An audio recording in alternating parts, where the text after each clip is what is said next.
Salut, te voici actuellement sur la chaîne YouTube Snapstar. Sur cette chaîne, tu retrouveras tous les plus gros clashs de Snapchat et tous les plus gros buzz du moment. Surtout, n'hésite pas à t'abonner tout en activant la cloche des notifications pour ne rien rater du contenu exclusif de cette chaîne. Et oui, sur cette chaîne, tu retrouveras du contenu qui n'est disponible nulle part ailleurs. Sur ce, je te laisse avec la vidéo. Bon visionnage. Comme vous avez pu le remarquer en regardant le titre et la miniature de cette vidéo, aujourd'hui nous allons essentiellement parler de Magali Berda et de Booba. Vous devez certainement tous la connaître, Magali c'est une personnalité emblématique de la télé-réalité française et Booba c'est un rappeur. Comme vous le savez, Booba et Magali se détestent et ils ont eu de très nombreux clashs sur les réseaux sociaux. Dans cette vidéo, Magali s'est effondrée en larmes sur ses réseaux sociaux et elle a dénoncé les agissements de Booba. En effet, la très belle femme ne comprend absolument pas les injures du duc et c'est pour cela qu'elle l'a ridiculisé. Je vous laisse sans plus tarder avec toutes ces explications et pensez que vous pouvez suivre notre compte TikTok, le lien est dans la description de cette vidéo. Ça fait 1 an maintenant et psychologiquement, il y a beaucoup de gens qui m'écrivent, qui me disent mais comment est-ce que tu fais pour tenir? Et en vrai, je me dis bah voilà, maintenant il y a des gens qui vont devoir rendre des comptes, même si c'est le début d'une longue série voilà, je sais il y a d'autres séries de personnes, etc. Bon bref, pour moi c'est important et il faut tenir bon et il faut tenir bon parce que ces gens-là, il faut qu'ils rendent des comptes. Il faut qu'ils rendent des comptes. Il n'y a pas d'autre solution. Donc, et ça vous prouve, toute cette histoire, elle vous prouve que le cyberharcèlement peut avoir des conséquences qui vont bien au-delà du cyberharcèlement, que ça peut avoir un impact. Aujourd'hui, monnayer des enregistrements, diffuser des fausses sextapes, balancer l'adresse de l'école de mes enfants, et j'en passe, et faire des tweets sur le décès de ma belle-sœur, sur l'assassinat de ma belle-sœur, et j'en passe, tous les jours, raconter des fausses histoires, tous les jours monter des situations, mais non, enfin, voilà,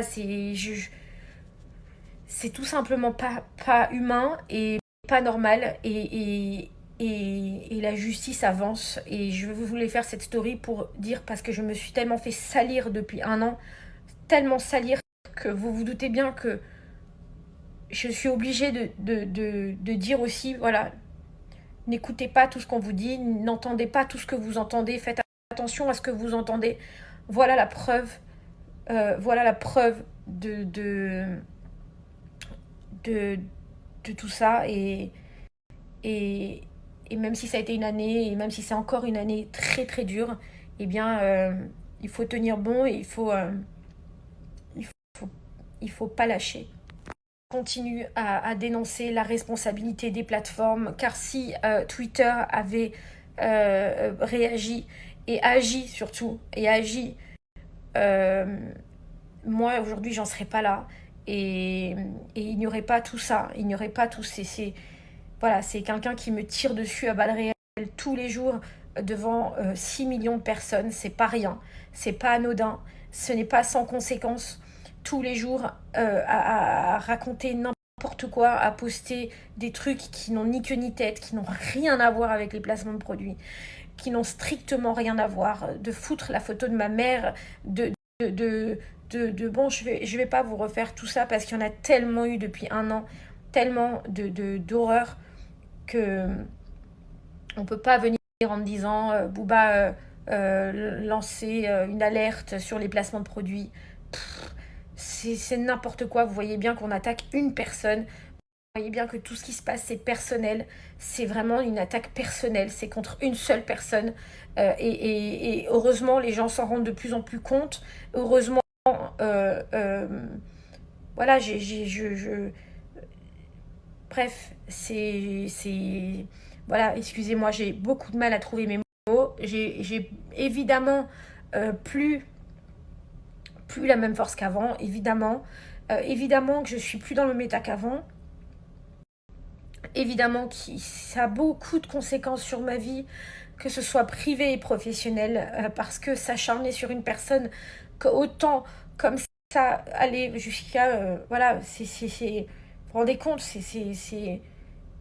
voilà, l'histoire, elle est dingue. Ça veut dire que voilà, le procès de demain en dit long sur toute cette histoire qui n'a été que des histoires comme ça, rocambolesques, qui n'a été que des histoires complètement dingues. Voilà, donc j'ai à la fois hâte et à la fois je suis très très très très angoissée pour demain. Mais j'ai très très hâte aussi parce que je me dis que c'est voilà, c'est le début des vérités. Parce que vous savez, moi je vous ai souvent dit j'en peux plus, je suis à bout, je n'en peux plus. Mais je lui ai toujours dit je laisse la justice faire son travail, je laisse la justice faire son travail parce que je sais au fond de moi qui je suis, je sais au fond de moi ce que je vaux, je sais, voilà, je sais donc je laisse la justice faire son travail, je suis ici et je continue à me battre. Et demain, pour moi, c'est le début des vérités. Et je me dis que ce ne sont que les procès qui vont donner des vérités, que les enquêtes qui vont donner des vérités. Et du coup, ben, demain, c'est un premier résultat pour moi. Donc, j'ai vraiment hâte quand même d'y être, même si je suis pas top. Même si c'est très, très, très dur. En fait, quand ça s'est passé, bon, déjà, quand j'ai rencontré cette personne, elle était accompagnée, je parlais avec une autre personne. Elle était présente, et puis elle m'a raconté que voilà, elle était maman, qu'elle avait perdu son bébé, qu'elle vivait des drames, etc., qu'on l'avait accusée d'avoir tué son bébé. Enfin bref, elle était, moi, elle m'avait touchée, donc je me suis dit, mais enfin, on craint pas ce genre de. Enfin, je sais pas, on est des humains quand même, on peut pas. Comme quoi, il faut se méfier de tout le monde, parce que je la connaissais pas, je parlais avec l'autre personne, elle a tout enregistré. Et, et en fait, quand elle, donc plusieurs mois après, elle a repris contact avec moi pour me dire donc qu'elle m'avait enregistré et qu'elle était en négociation avec Booba du coup et ses équipes, c'est ce qu'elle m'a raconté. Et ben, je me suis dit c'est un cauchemar. Enfin, lui, il veut. En fait, c'est dingue. Et je lui ai dit mais comment on peut faire ça quoi. Et je lui ai dit mais tu te rends compte, tu vas pour de l'argent, tu vas vendre des notes audio, tu sais très bien qu'elles vont être utilisées en montées, trafiquées. Ouais, c'est pas mon problème, c'est pas mon problème, bref. Et en fait, c'était un cauchemar, je dormais plus, j'avais peur, j'étais angoissée, j'étais contrariée, j'avais les attaques de l'autre côté. C'était vraiment un enfer. Et quand la police l'a arrêté, je me suis dit, ça y est, enfin, je suis soulagée. Voilà, j'ai bien fait de tenir le coup, j'ai bien fait de pas céder, j'ai bien fait de pas céder. Et quand 2 jours après sa sortie de garde à vue, j'ai entendu ma voix sur le compte Twitter de Booba, de ses audios, quand j'ai vu qu'en plus ils étaient trafiqués, qu'ils étaient coupés, j'ai dit mais il y en a, ils vont en garde à vue, ils s'arrêtent pas, enfin ils comprennent pas le mal, ils se disent toujours qu'il y a, enfin je comprends pas en fait, je comprends pas comment on peut faire ça. Comment on peut faire ça, je comprends pas. Pendant 3 jours, je crois que ça a duré 3 jours l'histoire de ce chantage. Si je vous dis, elle m'envoyait des messages, c'était des coups de pression. À un moment donné, elle m'a dit fais attention, je viens à ton bureau, mais il y a mon équipe en bas, il y a des gens en bas qui m'attendent au cas où tu essaierais de me prendre mon téléphone et tu essaierais de me faire quelque chose. Il y a plein de gens en bas qui m'attendent de mon équipe et tout. J'ai dit mais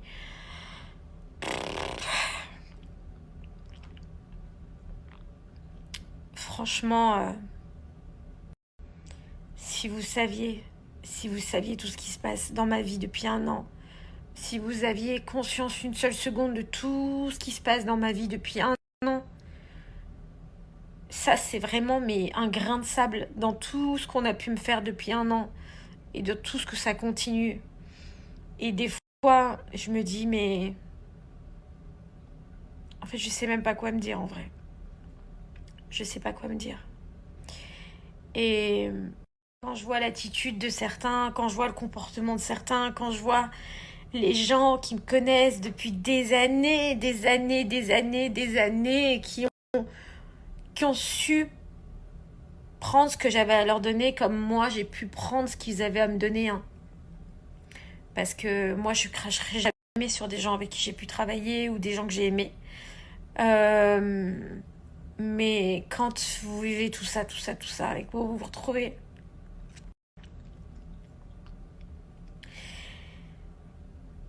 complètement solo, vous vous dites mais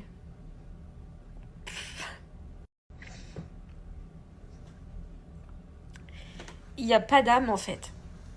Il n'y a pas d'âme. Hein. Mais c'est comme ça, c'est pas grave.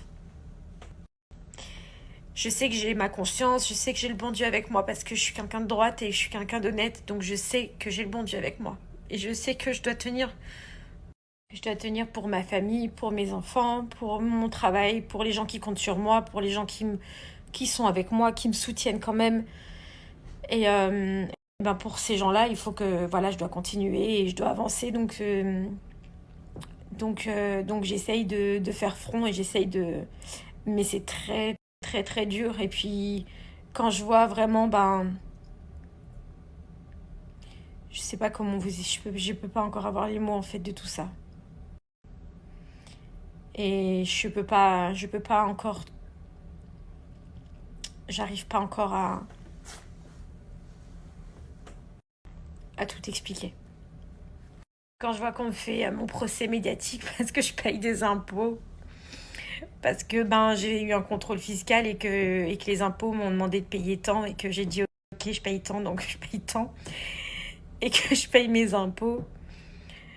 Bref, ils sont quand même allés donner le montant de mon avis d'imposition dans la presse, mon avis d'imposition personnelle. Enfin je sais pas si vous réalisez en fait, c'est dans tous les sens moi qu'on me tire dessus. C'est-à-dire que j'ai l'impression que on m'a inventé une sextape, on a balancé mes trucs d'impôts, on balance des notes audio, on les monnaie, on balance l'école de mes enfants, on balance. Enfin, en fait, je me dis, c'est quand est-ce que les gens ils vont prendre conscience qu'en fait, faut arrêter. Faut vraiment arrêter parce que j'ai déjà tenu beaucoup trop Merci à toi d'avoir visionné cette vidéo et surtout n'hésite pas à liker la vidéo et à nous donner ton avis dans l'espace commentaire. Sur ce, on se retrouve dans une prochaine vidéo.